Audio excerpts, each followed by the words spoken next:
Develop చేస్తున్నటువంటి వ్యక్తి వారు వెనపాటి అప్పలరాజు గారు. ఆయన ఏంటంటే నానాజీ అంటారు. వాడు ముగ్గురు అన్నదమ్ములు. ఆయన తాలూకా తండ్రి గారు మల్లేశ్వర.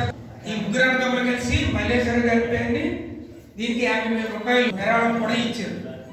ఆ పక్కన కూర్చున్నటువంటి వెనపాటి రామూర్తి శెట్టి, ఆయన టైల్స్ ఫ్యాక్టరీ చేస్తున్నారు.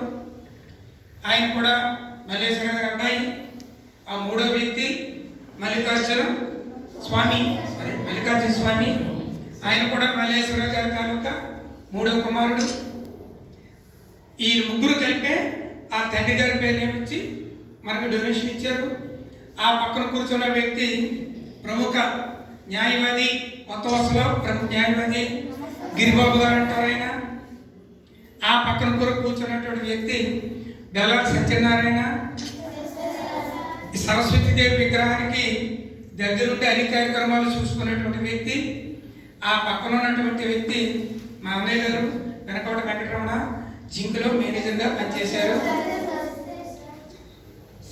ఆ పక్కన కల్లూరి హరిబాబు గారిని ధన్వంతరి ఆయుర్వేదం దాని తాలూకా డెవలప్మెంట్ చూస్తుంటారు. వారి పక్కన ఉన్నటువంటి వ్యక్తి ఆ పరిచయం బాగా చేసుకోవాలి. చెప్పండి.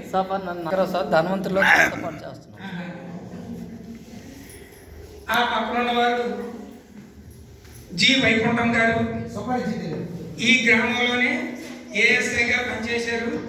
రిటైర్ అయిపోయినప్పుడు కూడా గ్రామంలో ఉన్నటువంటి వ్యక్తులందరూ కూడా ఇప్పటికీ ఆయన గౌరవిస్తారు. ఎవరికైనా అవసరం ఉన్నా సరే ఆయన సహకారం చేసేటువంటి గుణం ఉంది. ఆ పక్కనే ఎల్లా లక్ష్మణరావు గారు, ఇక్కడ ఆర్ఎస్ఎస్ శాఖకి ముఖ్య శిక్షకు. చాలా ముఖ్య శిక్షక అంటే ఎంత క్రమశిక్షణగా ఉండాలో అంత క్రమశిక్షణగా ఉండేటువంటి వ్యక్తి అయిన చొక్కాకుల అప్పారావు గారు, భారతీయ జనతా పార్టీ ఈ నియోజకవర్గానికి సహ కన్వీనర్గా ఆయన బాధ్యతలు స్వీకరిస్తున్నారు, పనిచేస్తున్నారు. ఆ పక్కన వ్యక్తి పేరు తెలియదు కానీ ఆయన 86 సంవత్సరాలు. ఏమిటి మీ ఆరోగ్యానికి ముఖ్య కారణం ఏంటంటే మనసులో ఏ ఒత్తిడి లేదంటే అదే నా తాలూకు ఆరోగ్యానికి ముఖ్యం అని చెప్పారు అనమాట. ఆ పక్కన వై శ్రీని గారు, ఆయన ఏమొచ్చి రామచంద్రపురం. ఈయన రోజు కూడా క్రమం తప్పకుండా మన సంఘ తాలూకు శాఖ వస్తుంటారు. ఈ సంఘానికి సంబంధించి అన్ని కార్యక్రమాలు చేస్తుంటారు. మన బీబీకి కూడా ఏది అవసరం వచ్చినా సరే తప్పకుండా వచ్చి సహకరిస్తుంటారు. అది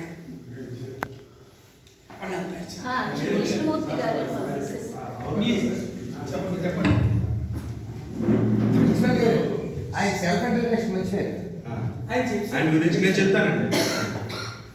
ఆయన ఇప్పుడు అందరినీ పరిచయం చేసిన వెన్నకోట గణేష్ గారు ప్రముఖ రైస్ వ్యాపారి, కొత్త వలస. ప్రస్తుతం ఆయన పూర్తిగా కొత్త వలస సంఘ కార్యక్రమాల మీదే పూర్తిగా తన కాలం అంతా వినియోగిస్తున్నారు. మన పాఠశాల కోసం కూడా వినియోగిస్తున్నారు. ఇప్పుడు